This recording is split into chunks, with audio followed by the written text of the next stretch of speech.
ലൈംഗിക ചൂഷണ ആരോപണങ്ങളിൽ രാഹുൽ മാങ്കൂട്ടത്തിലിന്റെ രാജിയിൽ ഉറച്ച് കോൺഗ്രസ് നേതാക്കൾ. രാഹുൽ MLA സ്ഥാനം രാജിവെക്കണമെന്നാണ് സതീശനെയും ചെന്നിത്തലയും കൂടാതെ KPCC അധ്യക്ഷന്റെയും നിലപാട്. ഉപതെരഞ്ഞെടുപ്പിന് സാധ്യതയുള്ളതിനാൽ നിയമോപദേശം ലഭിച്ച ശേഷമാകും തീരുമാനം. ഉപതെരഞ്ഞെടുപ്പുണ്ടാകുമെങ്കിൽ രാഹുലിനെ മാറ്റി നിർത്തി മുന്നോട്ടു പോകാനാണ് സാധ്യത. ഉചിതമായ തീരുമാനം പാർട്ടി ഉടനെടുക്കുമെന്ന് K മുരളീധരൻ പറഞ്ഞു. രാഹുലിന്റെ രാജിയുമായി ബന്ധപ്പെട്ട ചോദ്യങ്ങളോട് പ്രതികരിക്കാൻ പ്രതിപക്ഷ നേതാവ് ഇന്ന് തയ്യാറായില്ല. എന്നാൽ ധാർമ്മികത ഉയർത്തി രാഹുൽ മാറി നിൽക്കണമെന്ന ആവശ്യത്തിലാണ് വനിതാ നേതാക്കൾ. പാർട്ടി ഇക്കാര്യം വളരെ ഗൗരവത്തിൽ കാണുന്നുണ്ട്. എല്ലാ കാര്യങ്ങളെക്കുറിച്ച് ആലോചിച്ച് പാർട്ടി ഒരു നടപടി സ്വീകരിച്ചു. നമുക്ക് ആർക്കും ആരെക്കുറിച്ചും മുൻകൂട്ടി ഒരു ധാരണയ്ക്കുള്ള സാധ്യതകളില്ല. ഈ പറഞ്ഞ പോലെ പലർക്കും പല അസുഖങ്ങളൊക്കെ ഉണ്ടെങ്കിൽ അതെങ്ങനെയാണ് നമുക്ക് മനസ്സിലാക്കാൻ കഴിയുക. അന്നെടുത്തൊരു തീരുമാനം കൂടുതൽ ചെറുപ്പക്കാർ ഈ ഫീൽഡിലേക്ക് വരണം. അത് സതുദ്ദേശത്തോടെ പാർട്ടി എടുത്ത തീരുമാനം. പക്ഷേ അതിന് ഇങ്ങനൊരു പരിണാമം ഉണ്ടാവും എന്നാലും പ്രതീക്ഷിച്ചതല്ല. രാഷ്ട്രീയത്തിൽ നിന്ന് മാറി നിൽക്കുക തന്നെയാണ് ഉചിതമായ കാര്യം എന്നുള്ളത് എന്റെ അഭിപ്രായം. ഞാൻ കഴിഞ്ഞ 2 ദിവസം തന്നെ കേന്ദ്ര സംസ്ഥാന നേതൃത്വങ്ങളെ അറിയിച്ചിട്ടുണ്ട്. കേരളത്തിലെ പൊതു മനസ്സാക്ഷിയോടൊപ്പം, സ്ത്രീകളുടെ മനസ്സാക്ഷിയോടൊപ്പം നിൽക്കുന്ന പാർട്ടി തന്നെയാണ് ഇന്ത്യൻ നാഷണൽ കോൺഗ്രസ്. 24 മണിക്കൂറിനുള്ളിൽ തീരുമാനമെടുത്ത യൂത്ത് കോൺഗ്രസ് പ്രസിഡന്റ് സ്ഥാനത്ത് മാറ്റിയ കോൺഗ്രസ് തീർച്ചയായിട്ടും അത് മാതൃകാപരമായിട്ടുള്ള ഒരു തീരുമാനത്തിലേക്ക് എത്തും.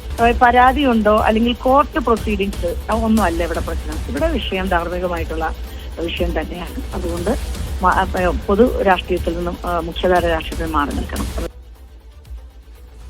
എന്തായാലും രാഹുൽ മാങ്കൂട്ടത്തിന്റെ വിവാദവുമായി ഉയർന്ന കാര്യങ്ങളെപ്പറ്റി വിശദമായി തന്നെ പരിശോധിക്കുകയാണ് KR സാജു തിരുവനന്തപുരത്ത് നിന്ന്, D ധനസുമൂർ ഡൽഹിയിൽ നിന്നൊപ്പം തന്നെ U ഷൈജു കൂടെ വിവരങ്ങൾ നൽകാനായി ചേരുകയാണ്. ആദ്യം KR സാജുവിലേക്കാണ്. സാജു, ഇന്നലെ കോൺഗ്രസിൽ ഭിന്നാഭിപ്രായം എന്ന് റിപ്പോർട്ട് ചെയ്തതിന് പിറകെ പിന്നീട് നേതാക്കൾക്ക് ഒരു ഏകാഭിപ്രായത്തിലേക്ക് എത്തുന്നതാണ് നമ്മൾ കണ്ടത്. അത് KPCC അധ്യക്ഷനും VD സതീശനും രമേശ് ചെന്നിത്തലയും ഒക്കെ രാജി വേണമെന്ന ആവശ്യത്തിലേക്ക് മാറുമ്പോൾ രാഹുൽ മാങ്കൂട്ടത്തിന് മുന്നിൽ മറ്റ് വഴികളില്ല. പാർട്ടിയുടെ പ്രതിച്ഛായ കളങ്കപ്പെടുത്താൻ ഒരു വ്യക്തി അനുവദിക്കില്ല. ആ ഒരു പ്രതിച്ഛായ തിരിച്ചുപിടിക്കാൻ രാജിയാണ് ഉചിതമെങ്കിൽ അതിലേക്ക് നീങ്ങാൻ തന്നെയാണ് പാർട്ടി തീരുമാനം എന്ന് വ്യക്തമാക്കുന്നുണ്ട്. അതിലാകെ ഒരു കോൺഗ്രസിന് മുന്നിൽ വെല്ലുവിളിയായി നിൽക്കുന്നതിന്റെ ഒരു ഉപതെരഞ്ഞെടുപ്പ് വരികയാണെങ്കിൽ അവിടെ എന്ത് സംഭവിക്കുമെന്നുള്ളതാണ്. അപ്പോൾ അതിലൊക്കെ ഒരു തീരുമാനത്തിലേക്ക് കോൺഗ്രസ് എത്തിച്ചേർന്നിട്ടുണ്ടോ? അങ്ങനെയാണെങ്കിൽ ഒരു അന്തിമ തീരുമാനം എപ്പോഴത്തേക്കുണ്ടാകും സാജു?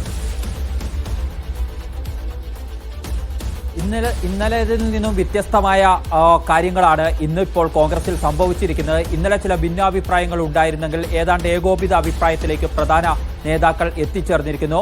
രാഹുൽ മാങ്കൂട്ടൻ MLA സ്ഥാനവും രാജിവെക്കണം എന്ന നിലപാടിലേക്ക് തന്നെയാണ് നേതാക്കൾ എത്തിച്ചേർന്നിരിക്കുന്നത്. വളരെ കടുത്ത നിലപാട് രമേശ് ചെന്നിത്തല ഹൈക്കമാൻഡിനെയും അതുപോലെ തന്നെ KPCC അധ്യക്ഷനെയും അറിയിച്ചു.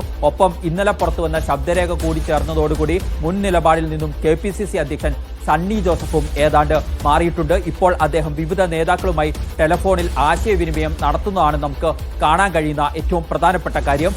ഇതോടൊപ്പം തന്നെ ഒറ്റ കാര്യത്തിൽ മാത്രമേ കോൺഗ്രസ് നേതൃത്വത്തിന് ആശയക്കുഴപ്പമുള്ളൂ. ആ ആശയക്കുഴപ്പം എന്ന് പറയുന്നത് അത് കോൺഗ്രസിനെ സംബന്ധിച്ചിടത്തോളം പാലക്കാട് ഒരു ഉപതെരഞ്ഞെടുപ്പ് ഉണ്ടാക്കി വെക്കാൻ കോൺഗ്രസ് ആഗ്രഹിക്കുന്നില്ല എന്നുള്ളതാണ്. നിയമപ്രകാരം ഉപതെരഞ്ഞെടുപ്പിന്റെ സാധ്യതകൾ ഉണ്ടോ എന്ന നിയമപരിശോധന നടത്തുകയാണ് ഇപ്പോൾ കോൺഗ്രസ്. അങ്ങനെ ഒരു നിയമപരിശോധന നടത്തിയ ശേഷം സാധ്യതയില്ല എന്ന നിയമോപദേശമാണ് ലഭിക്കുന്നതെങ്കിൽ രാഹുൽ മാങ്കൂട്ടത്തോട് കോൺഗ്രസ് നേതൃത്വം രാജി ആവശ്യപ്പെടും.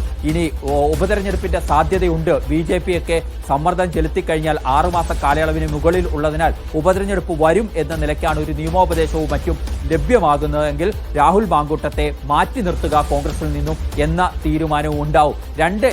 രണ്ടിലേതായാലും രാഹുൽ മാങ്കൂട്ടത്തിന് കനത്ത തിരിച്ചടിയായിരിക്കും എന്ന കാര്യത്തിൽ യാതൊരു സംശയവുമില്ല.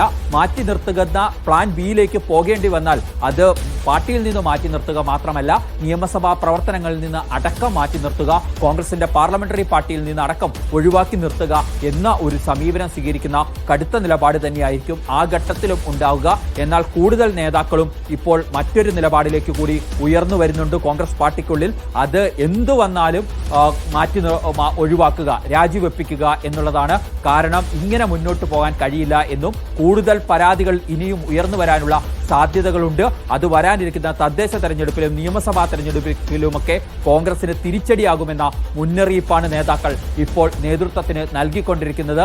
ഏതായാലും ഇന്നും നാളെയുമായൊക്കെ ഈ KPCC അധ്യക്ഷൻ നടത്തുന്ന ആശയവിനിമയം പൂർത്തീകരിച്ച് നിയമോപദേശം കൂടി ലഭിച്ചു കഴിഞ്ഞാൽ അതിന്റെ അടിസ്ഥാനത്തിൽ അന്തിമമായ KPCCയുടെ തീരുമാനം ഹൈക്കമാൻഡിനെ അറിയിക്കും.